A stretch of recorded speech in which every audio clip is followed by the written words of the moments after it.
వచ్చినాయా మీకు? ఇప్పుడు 4,000 రూపాయలు ఆసరా పెన్షన్లు వచ్చినాయా? తులం బంగారం వచ్చిందా? కిలో దిగేసి ఒక్కొక్కరు. ఈ బంగారం కాంగ్రెస్ వాళ్ళు ఇవ్వలే. వాళ్ళు ఇచ్చుడుగా గిద్దరు, వాళ్ళు ఇచ్చుడు పక్క పెట్టు, పొంగ చుట్టూ గుంజుకోపోతారు వాళ్ళు. మరి పిల్లలకు ఉద్యోగాలు ఇచ్చిరా? మీకు స్కూటీలు ఇచ్చిరా? మరి ఏమి ఇండ్లు ఇచ్చిరా? మీకు జాగాలు ఇచ్చిరా? మీకు ఇచ్చిరా? మరి ఏమి ఇవ్వకుండా ఈ 2 సంవత్సరాల్లో మీ అలుగునూరుకు ఒక్క పైసానని ఇచ్చిండా? ఒక్క పైసా. మరి ఏమి ఇవ్వకుండా ఓట్లు వేస్తే మరి కాంగ్రెస్ వాళ్ళు అడగాలలేదా? మీరు వస్తే అడగాలలేదా? బీఆర్ఎస్ వాళ్ళు ఏమడగాలి? ఏమైనా 11 సంవత్సరాలు మీరు రాష్ట్రంలో అధికారులు ఉన్నారు, ఒక్క పైసా మా అలుగునూరుకి ఇవ్వకపోతుంది, ఇవాళ మాకు ఇస్తాను ఇవ్వకపోతుంది అని వాళ్ళని అడగాలి. కాంగ్రెస్ వాళ్ళు వస్తే మీకు నమ్మి 2,500 ఇస్తున్నారు, 4,000 రూపాయలు ఇస్తున్నారు, తులం బంగారం ఇస్తున్నారు, స్కూటీలు ఇస్తున్నారు, మా పిల్లలకు ఉద్యోగాలు ఇస్తున్నారు, ఇలా మాకు నీ రోడ్లు వేస్తున్నారు, ఇలా పైప్ లైన్ వేస్తున్నారు, మాకు లైట్లు పెడుతున్నారు. ఏమైందని చెప్పి కాంగ్రెస్ వాళ్ళు అడగాలి. ఇలా వాళ్ళు ముఖ్యమంత్రి ఏమని తెలుసాక, నాకు నా తలకాయ కోసి వండుక తిన్నా కూడా నా దగ్గర ఒక్క పైసా లేదు అని ఎవరన్నారు? రేవంత్ సార్ అన్నారు. నన్ను కోసి వండుక తిన్నా కూడా ఒక్క పైసా లేదట.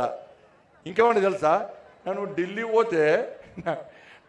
పోతే నన్ను చెప్పులు ఎత్తుకపోయేటప్పుడు చూస్తున్నాడు. నేను ఢిల్లీ పోతే మరి చెప్పులు ఎత్తుకపోయేటోళ్ళకు పైసలు ఇస్తారా? మరి 2 సంవత్సరాల ఒక్క పైసా అయినోడు ఈ 3 సంవత్సరాల కాంగ్రెస్ వాళ్ళు ఏమైనా ఇస్తారా? మీకు నమ్మకం ఉందా? మరి పైసలు కాంగ్రెస్ వాళ్ళకి వేస్తే ఎక్కడి నుంచి రోడ్లు వేస్తారు, ఎక్కడి నుంచి నీటి పైప్ లైన్ వేస్తారు, ఎక్కడి నుంచి ఫిష్ మార్కెట్ కడతారు, ఎక్కడి నుంచి చేపలు అమ్ముకునే వాళ్ళకు షెడ్లు వేస్తారు, ఎక్కడ ఏ పైసలతోని శ్మశాన వాటిక కడతారు, ఏ పైసలతోని డ్రైనేజ్ కడతారు చెప్పనా? మీ ట్యాక్సులు పెంచుతారు, మీ ఇంటి పన్ను పెంచుతారు, మీ నల్లా పన్ను పెంచుతారు, మీ కరెంటు ఛార్జీలు పెంచుతారు. ఇవాళ రావు సంవత్సరం పైసలు జరపకుంటే ఈ అలుగునూరు చౌరస్తాలో నిలబడితే దాన్ని కూడా వసూలు చేస్తారు. ఎందుకంటే ముఖ్యమంత్రి పైసలు లేవు అన్నాడు. ఇక పైసలు ఎక్కడి నుంచి వస్తాయి? ఇలా అలుగునూరు గ్రామ పంచాయతీ నుంచి కార్పొరేషన్లో కలిసింది. గ్రామ పంచాయతీలో ఉన్నప్పుడు ఇప్పుడు ఏమైనా తేడా ఉందా? అక్కడికి ఇప్పటికీ ఏమైనా తేడా ఉందా? ఏమైనా మారిందా? మీకు ఉపాధి కూలివా, ఈజీఎస్ పైసలువా, ఏమి లేక మిమ్మల్ని తీసుకుపోయి మూలకు ఊరొత్తలు పడేసినట్టు మిమ్మల్ని పడేసారా లేదా? ఏమంటున్నారు? మాకింద అలుగునూరులకు పైసలు పడేస్తే మాకు ఓట్లు వేస్తారా? ఈసారి పైసలు 2 రూపాయలు వస్తాను 20 పైసలు దొరుకుతాయని ఆశపడుతున్నట్టు పాపం. ఇది ఆయన చేసింది ఏందో మేము చేసింది ఏందో ప్రజలకు తెలుసు. కరీంనగర్లో నేను చెప్తే కదా, 2 రూపాయల గురించి ఆలోచన చేసే లెక్క ఎన్ని పైసలు తీసుకొచ్చినాం ఎంత ఉందో.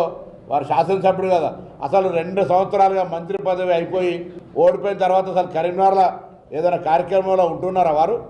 అసలు శాసనసభ్యుడనే ఆ సోయి ఉందా? ఇప్పుడు ఓడిపోతే అధికారంలో ఉన్నా లేకున్నా నిన్ను గెలిపించిన ఎమ్మెల్యేగా ప్రజాసేవ చేయాలనే సోయి ఉందా? ఆ సోయి వదిలిపెట్టి ఏదో మాట్లాడితే ఎట్లా? మేము వేసిన సీసీ రోడ్లు ఉన్నాయి, మేము కట్టిన మోరీలు ఉన్నాయి, మేము వేసిన బ్రిడ్జి ఉంది, వీటిని చూపెట్టి మేము ఓట్లు అడుగుతాం. కాంగ్రెస్ వాళ్ళు ఏం చూపెట్టి ఓట్లు అడుగుతారు 2 ఏళ్ల పాలనలో? అది ఇప్పుడు ఇదివరకు చెప్పినా కదా, మీరు వేసిన రోడ్లు ఉన్నాయి, మీరు చేసిన భూ కబ్జాలు ఉన్నాయి, మీరు చేసిన అవినీతి ఉంది, మీరు చేసినటువంటి ఈ కరీంనగర్ను ఎంత బ్యాడ్ నేమ్, ఎంత చెడ్డ పేరు తేవాలో అంత చెడ్డ పేరు తెచ్చింది. That is enough for us. అరే కరీంనగర్ మేము ఏం చేసిందో కరీంనగర్కి అన్ని మేమే చేసినాం అంటుంటే, కరీంనగర్ చేసిందా మొత్తం మేము చేసినాం కదా.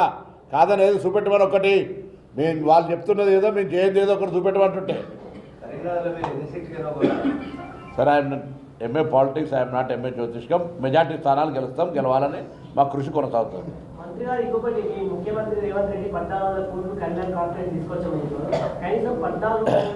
అది వీడియో మీరు చదవాలి. ఒకటే సింగిల్ జీవోతోటి తెలంగాణ రాష్ట్రంలో ఈ మున్సిపాలిటీ 50 కోట్లతో పాటుగా అన్ని మున్సిపాలిటీలు కలిపి 1400 చిల్లర కోట్లు జీవో ఇచ్చినామని నేను చెప్పదని మీటింగ్లు ఉన్నా.